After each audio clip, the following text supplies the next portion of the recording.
ধন্যবাদ। আপনারা ইতিমধ্যেই দেখেছেন আমাদের এই উদয়নগর মৌজা, যেটি চরচিলমার ইউনিয়নের মধ্যে পড়ে। এখানে মূলত এটা নদী ভাঙন কবলিত জায়গা। এখানে প্রায় 2 থেকে 3 হাজার জনগোষ্ঠীর বসবাস, একদম সীমান্তের লাগোয়া। যদি আপনারা এই এলাকার ইতিহাস পর্যবেক্ষণ করেন তাহলে বুঝতে পারবেন এই এলাকাটা আসলে নদী ভাঙনের কারণে অনেকটুকু অংশ হারিয়েছে। এখন অবশিষ্ট যতটুকু জায়গা আছে এই জায়গায় যেই জনগোষ্ঠী বসবাস করছে তারা মূলত কৃষিকাজ এবং নদীতে মাছ ধরে তাদের জীবনযাপন করে।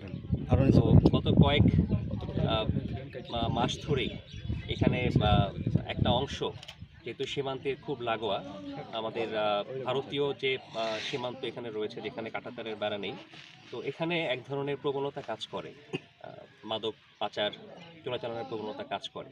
মূলত আমাদের যে বিওপিটি এখানে রয়েছে উদয়নগর বিওপি, তার মাধ্যমে আমরা সার্বক্ষণিকভাবে আমাদের যে মূল দায়িত্ব সীমান্তের অখণ্ডতা রক্ষা করা, পাশাপাশি এখানকার সাধারণ জনগোষ্ঠীকে সকল